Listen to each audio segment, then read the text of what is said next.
Hi friends, it's Julia. I'm here to share another layout with my November mini kit that I put together for an online crop that was sponsored by Scrapbook Generation. Now this kit is using the Rebekah line from Felicity Jane, and it's a newer kit that I just got in the month of November 2019. And so here you see I'm using my next to the last full sheet of paper.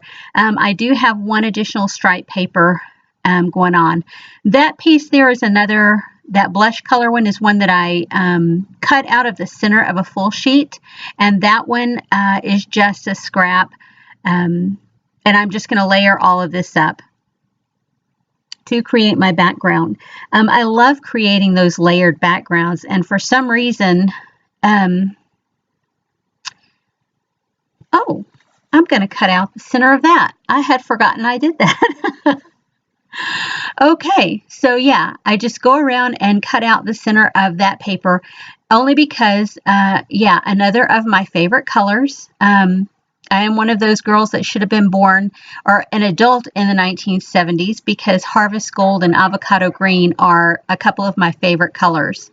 So you can see there, I trimmed that gold down to fit on the inside of the white cardstock. So you'll see a very small border of white around the edge, and then I'll layer up that blush color and then the floral on top of that. I love, like I said, having those layered backgrounds. I just think it adds so much dimension into your sketch now, or into your layout. Now with this one, I am using a sketch.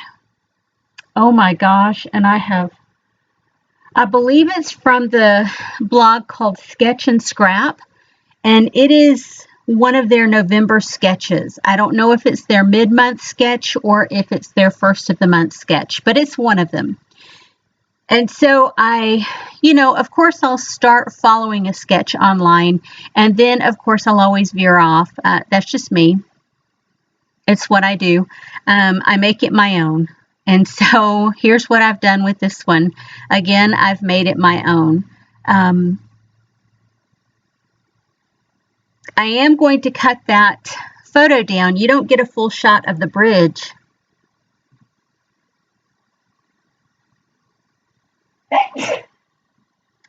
Sorry about that. Allergy season. You don't get a full shot of the bridge in the background, but I think you get enough to get the gist of what the background is. And here you see me cutting out just a photo mat, and I left enough room. I was going to put it in the very center of the page, but then I thought, no, I have enough scraps to do one more layout, and if I need to cut another photo mat, I would rather do it out of this paper, and be able to use the border of this paper. So I kind of cut it over to the side, which I've done several times, and I don't mind having an offcut in the middle, to one side of the paper that I use as a background. So I cut that photo down to 4x4, and I'll cut my mat down here in just a minute. I'll go ahead and mount my photo and then cut that down. And I'm going to use up a lot of the bits and pieces that I have left in the kit. I am really getting to the bottom of this kit, relying heavily on scraps and, yeah, just random bits and pieces. I have the washi tape strips that I have added to this one. I have a couple little die cut pieces that I've added to this one. Even a border strip that I've added to this one. And that's one of the things that as I go through and I create with these kits that I use, especially these little mini kits, I find it really difficult when I start running out of choices. Difficult in one respect, but easier in another respect, because I can really make things come together quickly. Like this layout, I think took all of 30 minutes to put together. Like I said, it comes together when your choices are limited and you don't have much left. It comes together quickly. Now that piece of paper is a piece that I added in, and it is a piece of SEI paper, and it was from another kit from a long time ago. But I had saved it because with the original kit, I never used it because it was too pretty to use. So when I put this kit together, I finally pulled this one out because it's got some of that rusty orangey tone that the original kit had. And so I felt like it would be a good match. And so I have really hoarded that even through the making of the layouts from this kit. I have cut that down and used a little bit here and a little bit there. I have really gotten great use out of that, and I still have some left, and so I'm going to keep at it probably. I think my kit will be complete when I have used up the last bit of that paper. So anywho, again, another scrap there, and that is the back side of that gold paper, is that rusty, orangey, burnt orange color. It is just beautiful. And so, yeah, I'm going to use a bit of that. I'll use one of my journal spots, and I'm getting low on those as well. But you'll see here in just a second as I start putting things together, I kind of tweak things a little bit. That feels like it is too high up, but I don't want to necessarily move the placement of where I have the bottom layers. And I'm going to cut that down just a little bit more. And you'll see here in just a second, I'm like, oh, what did I do? And I realized I put that on crooked, sideways, horizontal instead of vertical. So there you go. There's that. And then I add that down there. And it feels like that rusty color paper is going back behind. And so as I'm going through, I have my elements over to the side, and I know what I'm going to use on this that kind of give you the feeling of the original sketch, but, you know, a little bit different. I have several pieces of wood veneer left. I have several tags left. I still have a lot of the vellum hearts left and a couple of those little die cut flowers. That is a piece of a tag that I had cut off a portion of to use. And I was going to use it up at the top because I think the original sketch had some tags sticking out, but it's too much. There's too much of it to use up at the top. And so I'm thinking about right there. And then I'm thinking, okay, I'm going to use that bit of journal spot there that I had, that 3x4 card. I'm going to cut it in half and I'm going to tuck that up in there. And because there are 3 different tones, they have white, polka dot, and that rusty gold tone on that. It gives it a feel of 3 different bits and pieces up there. I could have cut them apart and I could have given them that a feel of being 3 separate tags, but I didn't. I just left them connected up there, and I'll play around a bit more with what I have up there. Now I'm going to take what's left over of that 3x4 journal spot with that black wood grain on it, and I'm going to cut it down and make it work. Piece some bits together in it in order to give it that feel of being a solid piece. And so you can see I've got it going on there now, and I'll get it glued down here in just a minute. And I'm going to move some stuff around. Of course, that tag that I have, that piece of tag that I have sticking out there isn't going to live there. I'm going to place that wood veneer frame there. And so I will add that tag over to the side of that. And then I'm debating on where I'm going to place these little flowers, if I'm going to try and use them all there or if I'm going to spread them out. And I'll go through and I'm looking to see what I have left and what I want to try and use. Like I said, that's about it. What you see laid out there is it for my embellishments. That's what I have left. Like I said, there's not a lot left, and so I have to be very creative. Now, that is a bit of border strip that I had cut out previously, and it's torn.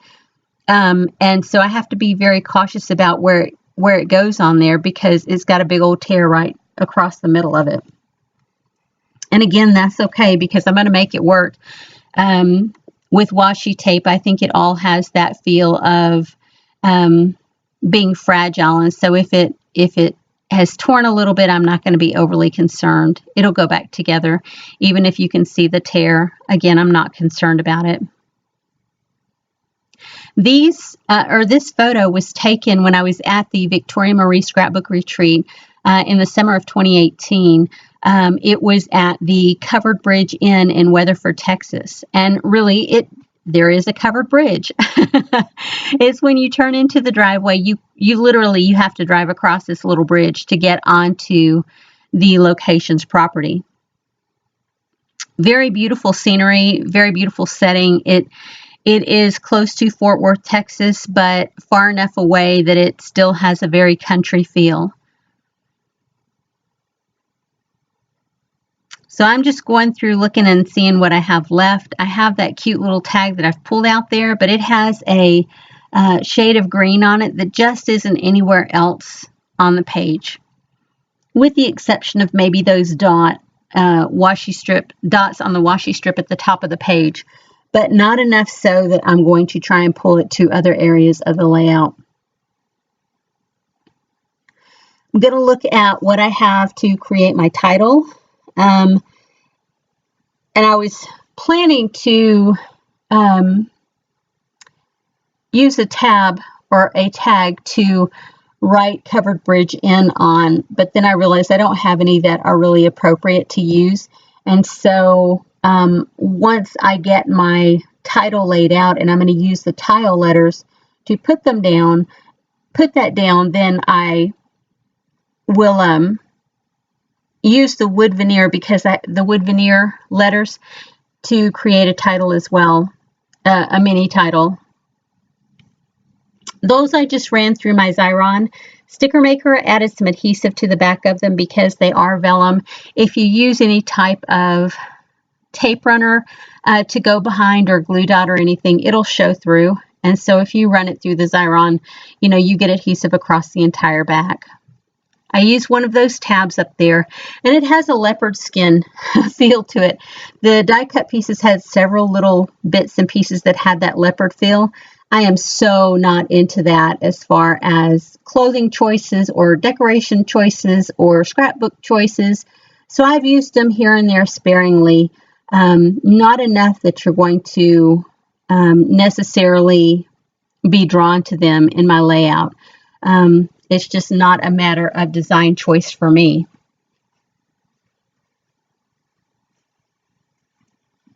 I'm getting pretty close to the end here, putting on some additional embellishments. As I'm getting to the end, you really realize how limited you are in what you have.